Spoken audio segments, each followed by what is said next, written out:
Okay, well, in relation to my boutique, it's called Monero Kids Boutique, but prior to that I had called it Young Generation.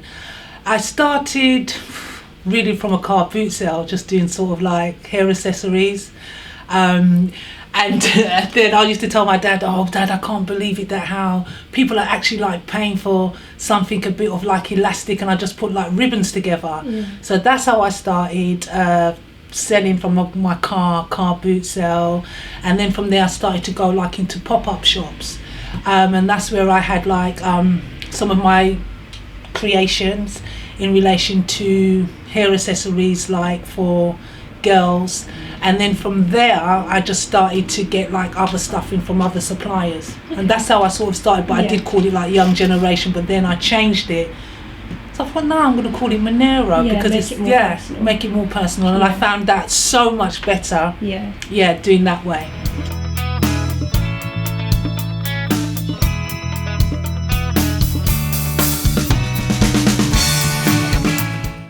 Wow, history, how long have you got? Okay, I'll make it as brief as possible. Born in London, North London, Islington. I'm made in Islington by like my mum and dad. Come from a large family.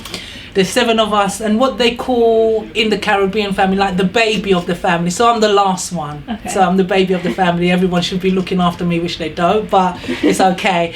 So born like in Islington, like I said, my background in terms of like the dolls, I sort of fell into it like accidentally, because my profession is working with like mental health and on the criminal justice side. So my profession is a youth offending officer / probation officer. So I started out basically doing that. I just have like a passion of like caring. I think it's just embedded in me. It's just like a natural thing.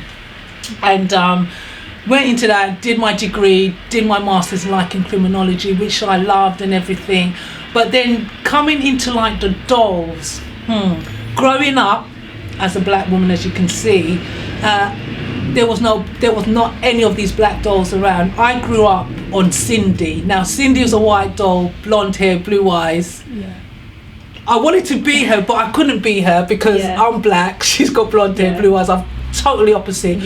But she was a ballerina, and what she came in with was like the little tutu skirt, the tights, and like the shoes, and I did love that. And I always said to my parents I wanted to learn how to do ballet.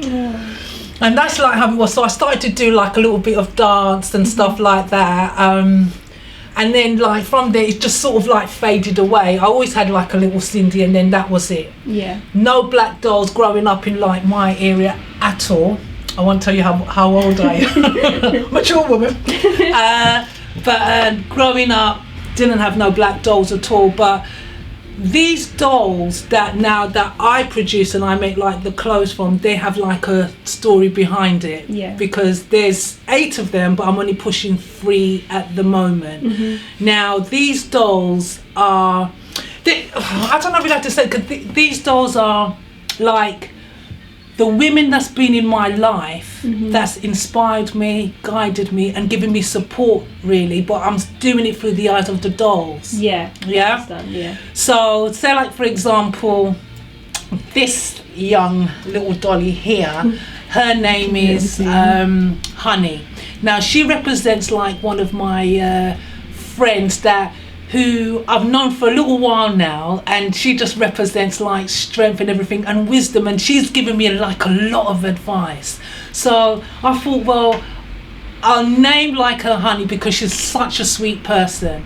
So Honey I've known for about over 8 years. So she represents like somebody, like I said, in my life.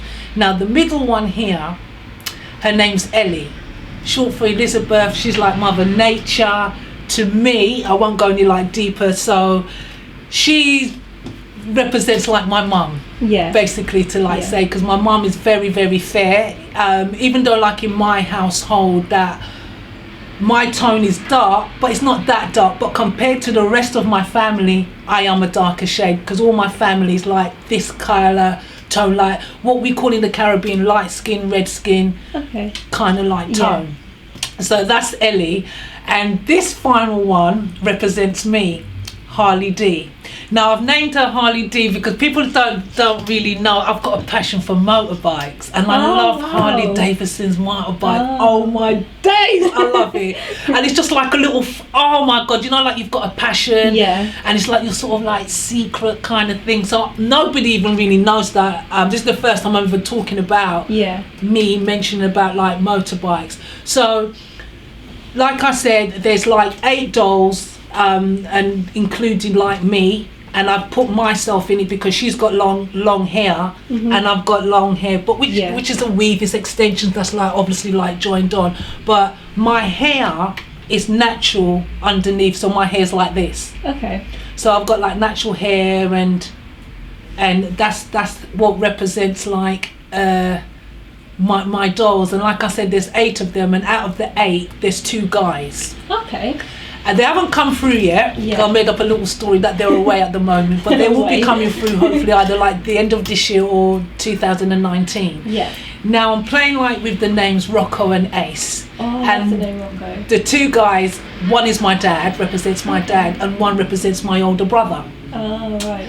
And the reason why I've put like them in play, because it was like my brother and my dad that was telling me about like, you know, like black history. I'll come home from school and say, oh yeah, about Cleopatra's white, and my dad will say, well no, who told you that? And I said, well, the teachers told me that. And then they will go and get references, and I want to argue with them by saying, well no, Cleopatra's white, and then they will show me that's not the case. So they showed me about the true history about like you know, black, and I was talking about like, you know, in terms of like dolls. So I said, well, I've got a Cindy doll. And at the time my dad said, well, this is all that's what's available, apart from what they had at the time on the jam jar, the gollywog. And to be fair, that's why at the time growing up I wouldn't eat jam, because I was scared of the gollywog. It wasn't a nice thing. The gollywog was quite scary. Very scary, very dark, red lips, and it was just, to be honest, it was ugly. And every time, and I didn't understand what that had in coincide like with jam. Why they would put a black thing, and no, that put you off the jam. That's put me off jam, and I don't even eat jam. I rather marmalade than jam. And it's really strange, even in my mature age now. I still wouldn't have that, because I'm not saying that I'm psychologically dummy. It could be. Near enough. Near enough. You know, that's for another chapter for someone doing psychology. So in that kind of like, you know, sense, why I didn't like, you know, like I said, like the jam. But in terms of like growing up with having like dolls, all I had seriously was 1 doll, and that was like my Cindy. And nowadays you do have like a vast amount of dolls now, that there's different toy manufacturers that are making dolls, you know, diverse dolls, different sizes now, which is really, really good. But the reason why I'm doing my dolls, like I said, it's like the women who've inspired me through like my life, and what's made me the woman like, you know, today. I'm not saying it was easy, and like my, you know, sad to say, like my parents and my brother, they're deceased now.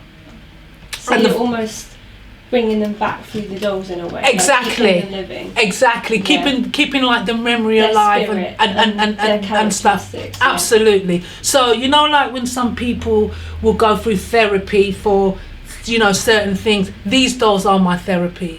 Because my mum, my dad and my older brother, they were my best friends. And you know, when sometimes I do get emotional, but I'll try my best not to. Don't make me cry. But they were my best friends. I can say anything to my mum, my dad and my brother, and they will tell me the truth. These are the people, like my mum gave birth to me. So why would she lie to me? But I know like some people don't have like a great relationship with their parents or their siblings. And I think, I don't understand, like, you know, why. But everybody's home is sort of like different. But growing up, when I grew up, it was really weird. I thought I was strange because I had my mum and dad living with me. The people who I had around me growing up in school, they were single parents. And when I used to come home and I used to say, yeah, I'm going to my mum, I'm going home now, and they say like, oh, what are you doing for the weekend? And I say, well, I'm with my parents. And they go, oh, I'm going to my dad's. And I said, well, okay. And they go, well, aren't you going to your dad's? I said, well, no, my dad lived with me. And it's like they didn't believe me, the children that went to my school. They actually came to my house and they said, wow, you've got a mum and dad. And it was really, really weird. So I felt like blessed and I felt like lucky, but I thought I was the odd one for not having like a mum on her own raising me and then going to my dad's house for the weekend.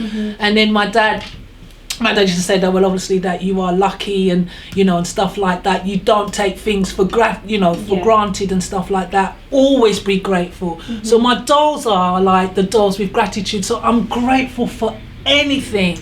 You know, and I'm a sort of person, I know that I can't save the world, but if I can help somebody, I will do my best to help them in any way that I can. And like I said, my dolls represent like me in a way, because I've got a beauty spot on my lip, my dolls have got a beauty spot, and they also, I've got a birthmark on my left cheek, and my dolls have like the image of like the birthmark that I do carry, which I've been blessed with.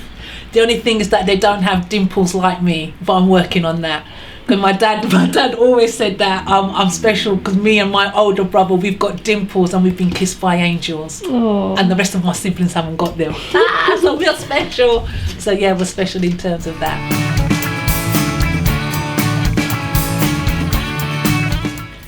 Oh wow.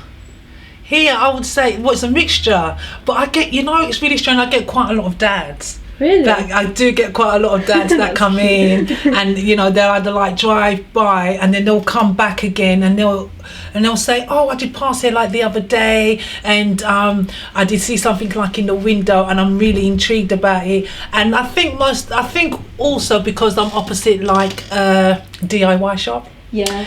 And I do get quite a lot of them from there. And Sunday's my new Saturday, even though I get a good few people in, but Sunday is my new Sunday's my new Saturday, because it's like I get like the families on the Sunday. They go like for brunch, and sometimes because I've got a little pup called Mimi, and I was going to bring her today, but she would have been like so naughty. She's a little Yorkshire Terrier. She thinks she's a diva. This one, she want to get in front of the camera. I said, no, Mimi, my turn. So with her, I bring her here on a Sunday, and then I just put her. Loves it. Oh my day, she just gets spoiled. She thinks she's like a little Miss Diva, but she doesn't like me putting clothes on her. So you'll see her like fighting me for something. No, Mimi, put it on. So you got to look pretty today. So yeah, definitely my main customers, I would say, are male, but it's a mixture. But I get more of the guys. And I was talking about that the other day to a friend of mine, and they said, well, Sandra, you know that you talk a lot. And I said, really? I said, no, I don't. And then she goes, well, maybe do you think it's because of that? Or you're always smiling, or you're always putting yourself out there? And I said, what do you mean always putting myself out there? Not like that. She said, she goes, that you just have like a lovely, I don't know, welcoming. And she goes, maybe, you know, maybe it's that's why. And you know, sometimes you can get like women that could be envy of that, and sometimes they may not want to like come in, so they just like most probably send in the dads. But I said, oh, I don't care as long as I get a sale. As long as I get a sale, that's the main thing. But yeah, I would say like, yeah, it's a mixture, but I get quite a lot of dads, and it's good to know. And the dads, and they're so proud of their children, and some of them come in like with the little baby with the harness, and they look kind of, I'll give it to them, they look kind of cool. That's cute. Give it to them. That dads of 2018 making a change. Yeah, that's good.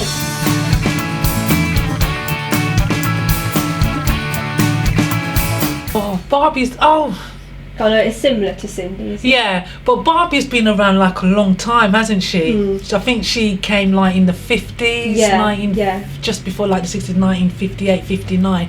So she has been there a long time. I like Barbie, but what can I say? It's the same sort of thing. Why? But Barbie, the toy manufacturers are coming out with like diverse dolls now, and it's part of like their thing, which I think that is really good, because they're making all shape, all sizes. It's the fashionista ones. Yes, so you can get some of them with a bigger hips, little bit of the rear end, because that is, to be fair, that is like how we as like Black Caribbean women really are. We do have like the earrings, and stuff like that. So yeah, Barbie will always be there. Barbie will be like you know, the number one doll, because it's Barbie and Ken. And I do like the story behind it, because the woman, because that's after her children, and I think that is just like fabulous, the way how she portrayed that. And Barbie has been around for years, and Barbie ain't going nowhere. She ain't going nowhere. You know, she could be our friend if she wants. She could be the Monero dolls like friend, because we love our Barbie. We do like Barbie, but and I like the way that it's diverse in going Caribbean, Black people. They even do like Asian dolls, which I've seen some of them, like, you know, in the saris, but those are the ones that are collectible items, and they're a bit pricey. They're a lot more money.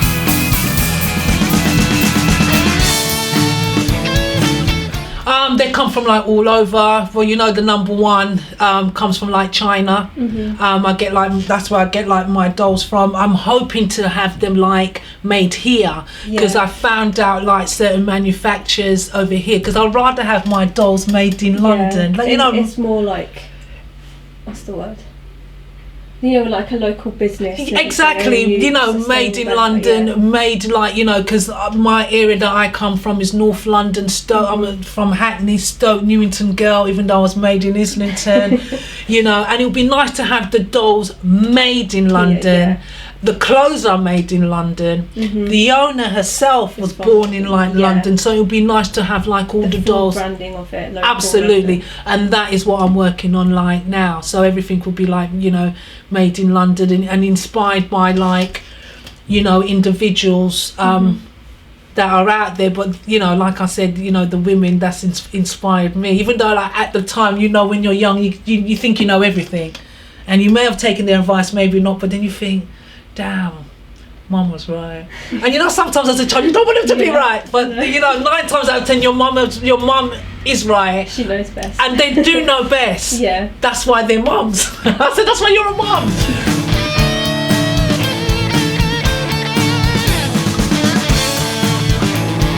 Oh, I love the Bratz. Jade was my favourite. Oh, I love her. Was she yours? Jade said we got style, you know what I mean? Finesse. Jade was like the kind of sort of like little rude girl kind of thing, like with her mouth. Yeah, because she had a little bit of attitude. You think like, oh, I love the Bratz. I really, really loved them. But there was at one point that people were really criticising them really bad, because of the way that they were like dressed, how, you know, the creator dressed them like little tops and that. But I remember he did say it was for certain children over a certain age. So I loved the Bratz. I thought the Bratz were like cool, they were trendy, and I thought, I wanted to be a Brat, because they had like nice lips, and Jade was just like the coolest. And I don't see them much about anymore. But absolutely, I love the Bratz. But they were cool, they were funky, and their clothes were really, really like trendy. They were. That's why they were very ahead of their time, I found, because like the clothes they were wearing, you see now being sold still, and it's like 15 years ago that exactly. And Barbie, like Barbie, you know, had their little nose out of like joint, and they weren't like too happy about it, because I was reading about it and I'm thinking, but God, this room, you know, for other dolls to like come in, because I always say, because you know, because there's like other dolls, Black dolls, and but the way how they proceed is because there's not a lot of Black dolls about, but I'm coming in a different kind of spectrum by saying like these dolls, I'm doing it like through like the women who's inspired me. But like the Queens of Africa dolls, they're from Nigeria, and it was from a guy that couldn't find a doll for his niece. So he started the Queens of Africa, because I have some of the dolls in here. Then you get like the Nana dolls, and they're Ghanaian dolls, but it's the same sort of doll, and what it is just the costume, it's just the clothing that is different. And then you have like, there's some other dolls as well that's out as you know, but they will talk about you know, African culture, diversity, we need to have quite a lot of like Black dolls around, which is true, but that's not the message that I'm like portraying. Yes, you can see that they're Black, yes I am Black, and it's good that we do have like Black dolls, but it just happened to be Black women at that time inspired me, you know, at that time. So I'm just doing it through like the eyes of like, you know, the dolls, and you know, to follow them like on their journey and stuff like that, because you know, Honey, she's from Nigeria, born in like Nigeria. She speaks Yoruba. Ellie, she was born in St. Lucia. She speaks French Creole. Harley D, she's a London girl, city girl. I love the name still. she, you know what I mean, she's got a passion for like motorbikes, you know, that's her secret passion, not everybody knows. She speaks French Creole, she speaks English and a little bit of Spanish. So yeah, so the way that how they're gonna come out is about like education as well, and as well like they're dressed fabulous because Sandra Monero just got a great idea like when it comes to like clothing. So yes, they dress like unique, and yeah, I make the clothing myself. So